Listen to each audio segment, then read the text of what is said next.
The Amazon is a colossal mystery. First of all, to give some basic figures, the Amazon basin is huge. The Amazon basin is 7 million square kilometers in area. And within it, 5.5 million square kilometers remains almost entirely unstudied by archaeologists. And that's the 5.5 million square kilometers that is still covered by dense rainforest. And to put that into perspective, 5.5 million square kilometers is the size of the entire Indian subcontinent. So Whoa. It's like saying, we've done world archaeology, but we've just ignored India. You know, the view was, again, there was a dogma, there was a preconception. Human beings couldn't have flourished in the Amazon. It's not a resource-rich area. The soils are poor. It's a difficult area, challenging to get to, very far from the Bering Straits. So the view was that humans hadn't entered the Amazon until about 1,000 years ago. And then gradually, little by little, that view has begun to change. And it's begun to change because of the tragic clearances of the Amazon, because the Amazon rainforest is literally being cut down and turned into soybean farms and cattle ranches. And in that cutting down process has emerged things that shouldn't be there at all. For example, evidence that large cities flourished in the Amazon. Enormous cities. There was a Spanish explorer who went down the Amazon River system in 1541 to 1542. He was the first European to cross the entire length of South America from west to east along the Amazon. He reported seeing incredible cities, advanced arts and crafts, millions of people, a thriving culture. And 100 years later, when other Europeans got into the Amazon, they couldn't find these cities. So they said, oh, Francisco Orellana, that was his name, made it all up. It was just a fantasy. And then in the last decade, as the clearances of the Amazon have proceeded, we've begun to see the traces of those cities. What happened was that the Spaniards brought smallpox into the Amazon. Smallpox devastated the local population because there was no immunity to it. There was a massive die-off. The cities were deserted. Within 50 years, they were completely overgrown by the jungle, and that's why they were not seen by the explorers who came in 100 years later. But now the jungle's being cleared, those cities are emerging, and we can say that a city like London, which had a population of roughly 50,000 in the 16th century, there were cities of that size all over the Amazon. Wow. Huge numbers of them. And a possible total population of the Amazon that exceeded 20 million people.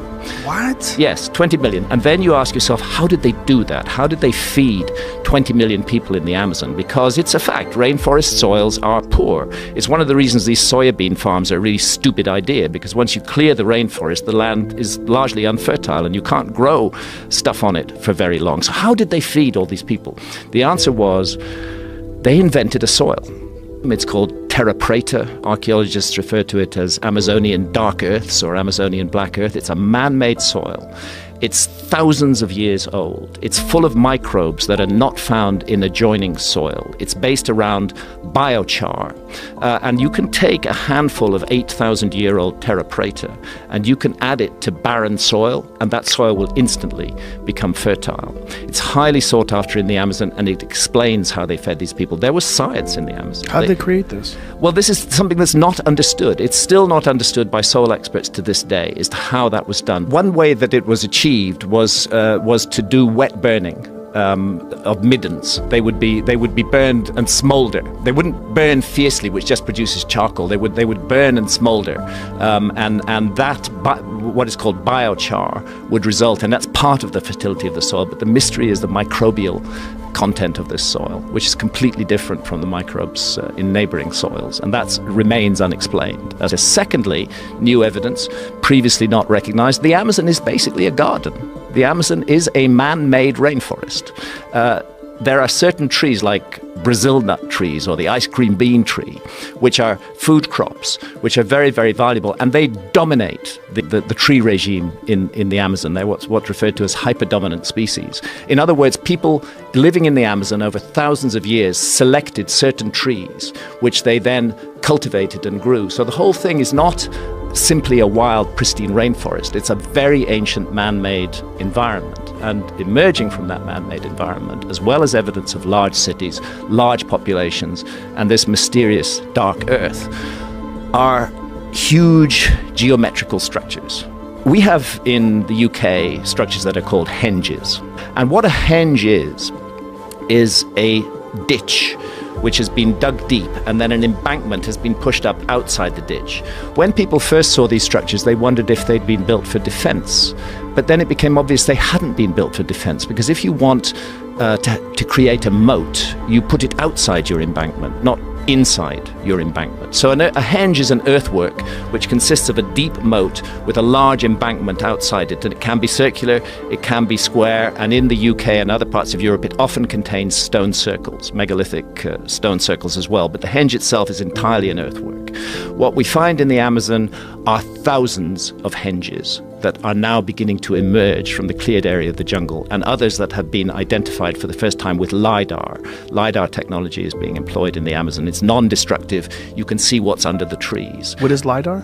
Light imaging and detective radar. They bounce laser beams down into the jungle. There's a whole pattern of them. You need helicopters, and but it doesn't damage the rainforest. And you can strip away and see what's there. If this isn't too much of a diversion, let me give you the example of Guatemala.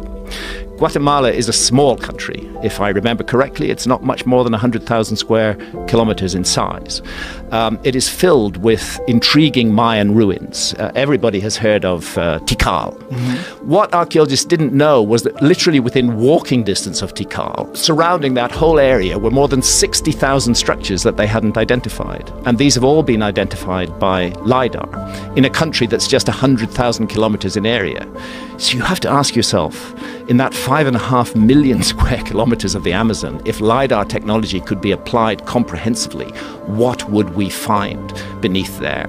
And the evidence already is extremely tempting and extremely tantalizing. And I'm intrigued by these huge geometrical figures. But what's fascinating about them is this very powerful geometry and astronomy. So a number of the sites are perfectly aligned to true north, true south, true east, and true west. I'm not talking about magnetic north. I'm talking about true astronomical north. To do that, there's only one way to do it, and that's with astronomy. So that tells us that astronomers were at work in the Amazon. The geometry is very complex and very precise. That tells us that people with geometrical skills were at work in the Amazon. And thirdly, the scale of the sites of hundreds of meters, gigantic earthworks on the scale of hundreds of meters, tells us that this was highly organized project that was undertaken on a very large scale by very large numbers of people. It's a wonderful mystery. And what intrigues me is what remains in that 5.5 million square kilometers that has not been investigated yet. We are just, I think, looking at the edges of a mystery.